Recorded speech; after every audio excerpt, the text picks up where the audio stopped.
नमस्कार। आज मैं सुना रही हूँ यशपाल की कहानी मकरील। गर्मी का मौसम था। मकरील की सुहावनी पहाड़ी आबोहवा में छुट्टी के दिन बिताने के लिए आई संपूर्ण भद्र जनता खींचकर मोटरों के अड्डे पर, जहाँ पंजाब से आने वाली सड़क की गाड़ियाँ ठहरती हैं, एकत्र हो रही थी। सूर्य पश्चिम की ओर देवदारों से छाई पहाड़ी की चोटी के पीछे सरक गया था।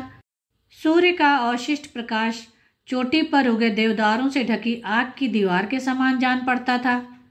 ऊपर आकाश में मोर पूंछ के आकार में दूर दूर तक सिंदूर फैल रहा था। उस गहरे अर्घ बनी रंग के पर्दे पर ऊंची काली चोटियां निश्चल, शांत और गंभीर खड़ी थीं।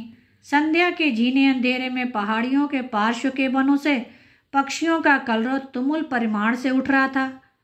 वायु में चीड़ की तीखी गंध भर रही थी। सभी और उत्साह, उमंग और चहल पहल थी।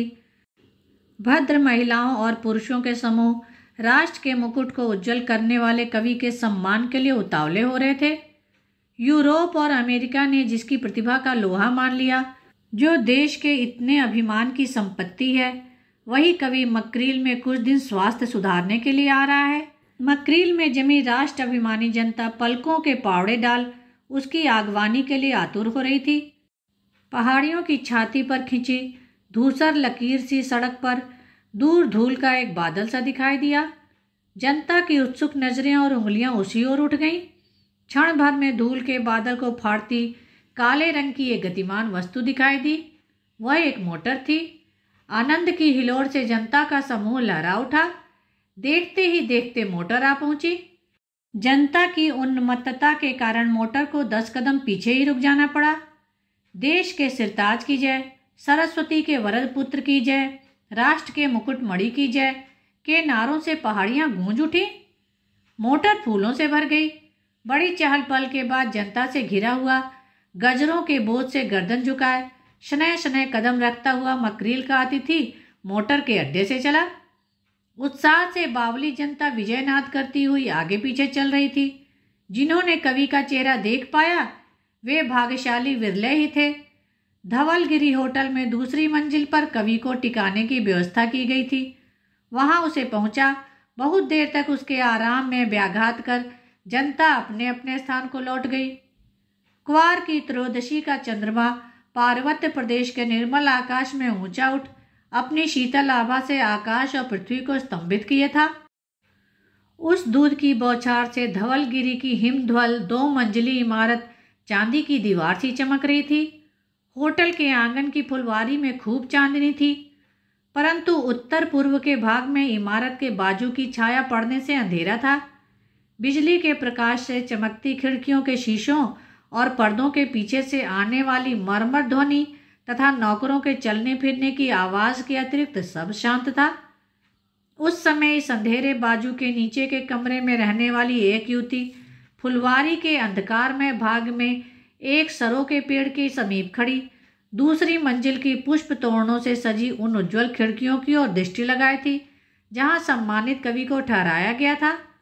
वह युवती भी उस आवेश में स्वागत में सम्मिलित थी। पुलकित हो उसने भी कवि पर फूल फेंके थे, जयनाद भी किया था। उस घमासान भीड़ में समीप पहुंच एक आंख कवि को देख लेने का अवसर उसे नहीं मिला था।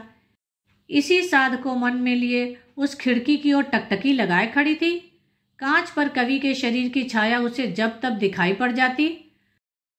स्फूर्तिप्रद भोजन के पश्चात कवि ने बरामदे में आकर काले पहाड़ों के ऊपर चंद्रमा के मोहक प्रकाश को देखा। सामने संकरी धुंधली घाटी में बिजली की लपक की तरह फैली हुई मकरील की धारा की ओर उसकी नजर गई। नदी के प्रवाह की घरघराहट को सुनकर वह सिहर उठा। कितने ही क्षण वह मुंह उठा उस मुग्ध भाव से खड़ा रहा। मकरील नदी के उद्दाम प्रवाह को उस उज्जवल चांदनी में देखने की इच्छा से कवि की आत्मा व्याकुल हो उठी। आवेश और उन्मेष का वह पुतला सौंदर्य के इस आह्वान की उपेक्षा न कर सका। सरो वृक्ष के समीप खड़ी युवती पुलकित भाव से देश कीर्ति के उस उज्जवल नक्षत्र को प्यासी आंखों से देख रही थी।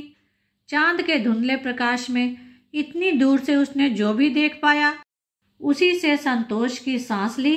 उसने श्रद्धा से सिर नवा दिया। इसे ही अपना सौभाग्य समझ वह चलने को ही थी कि लंबा ओवरकोट पहने, छड़ी हाथ में लिए, दाईं ओर के जीने से कवि नीचे आता दिखाई दिया। पल भर में कवि फुलवारी में आ पहुंचा। फुलवारी में पहुंचने पर कवि को स्मरण हुआ कि ख्यातनामा मकरील की नदी का मार्ग तो वह जानता ही नहीं। इस अज्ञान की अनुभूति से कवि ने दाएं बाएं सहायता की आशा से देखा।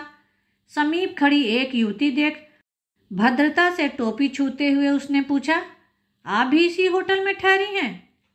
सम्मान से सिर झुकाकर युवती ने उत्तर दिया, जी हाँ।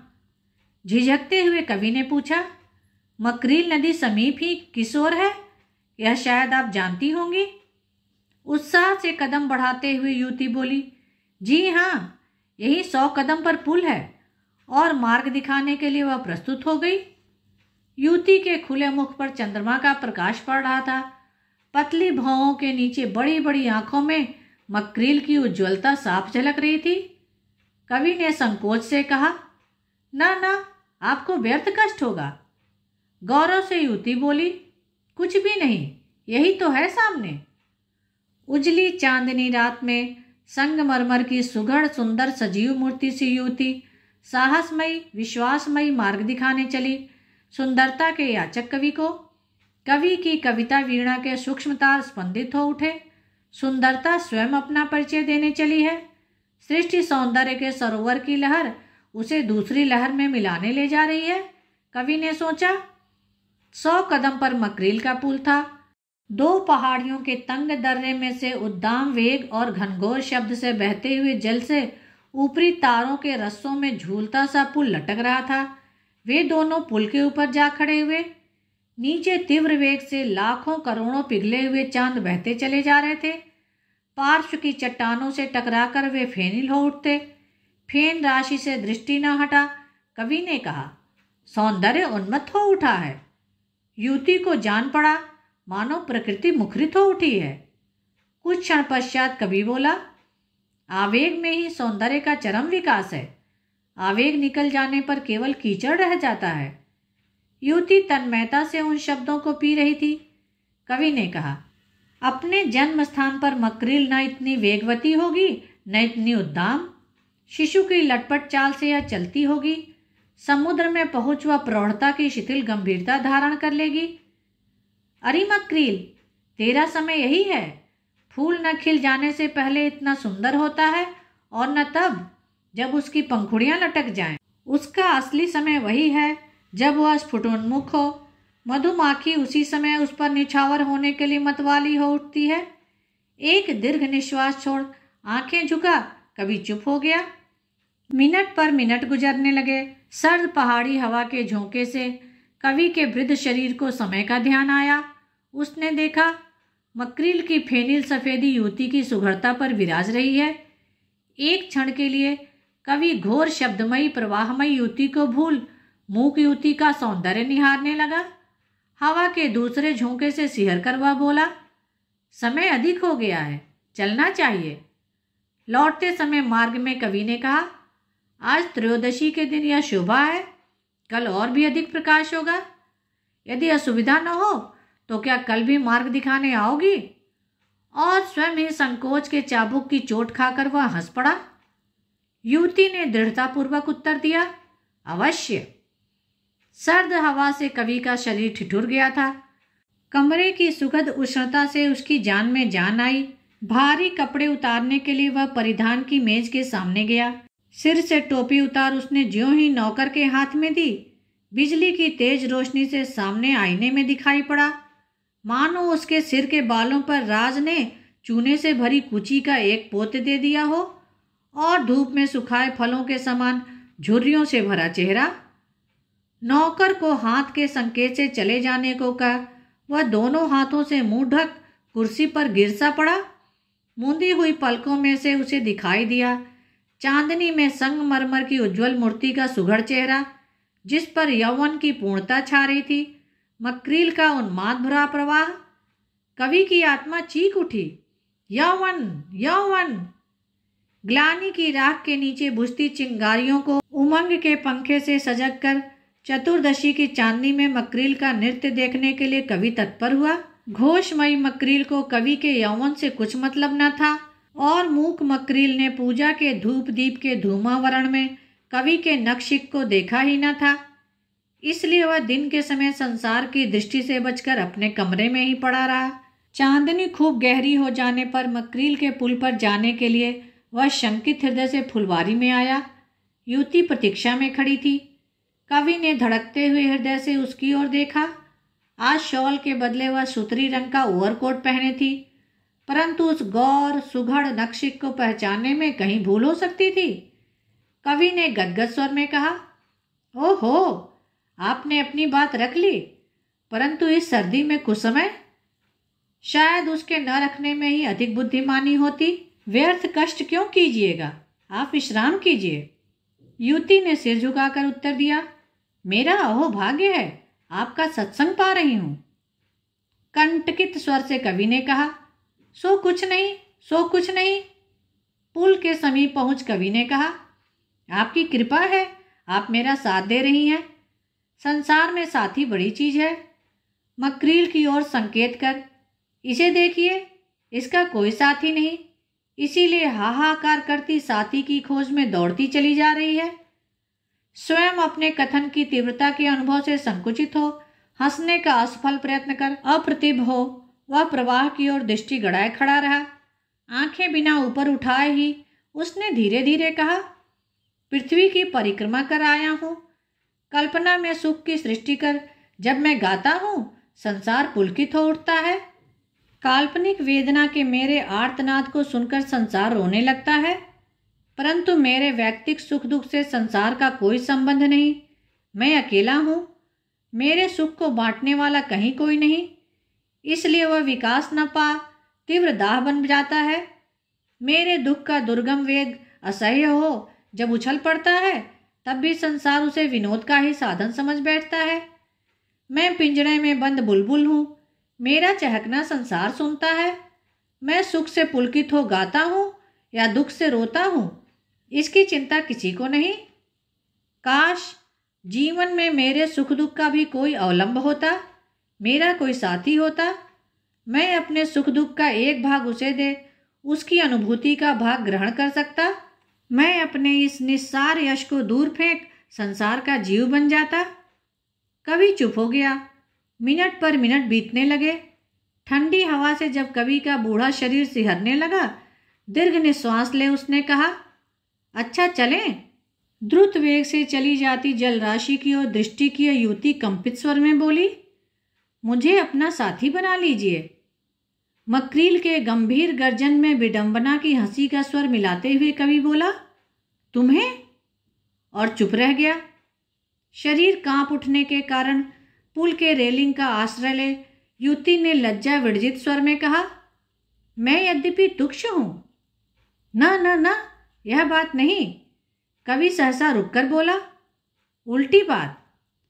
हाँ, अब चलें। फुलवारी में पहुंच कवि ने कहा, कल। परंतु बात पूरी कहे बिना ही वह चला गया। अपने कमरे में पहुंचकर सामने आईने की ओर दृष्टि न करने का वह जितना ही यत्न करने लगा, उतना ही स्पष्ट अपने मुख का प्रतिबिंब उसके सम्मुख उपस्थित होता। बड़ी बेचैनी में कवि का दिन बीता। उसने सुबह ही एक तौलिया आईने पर डाल दिया और दिन भर बाहर न निकला। दिन भर सोच और जाने क्या क्या निश्चय कर संध्या समय कवि पुनः तैयार हो फुलवारी में गया। सुतरी रंग के कोट में संगमरमर की वह सुघड़ मूर्ति सामने खड़ी थी।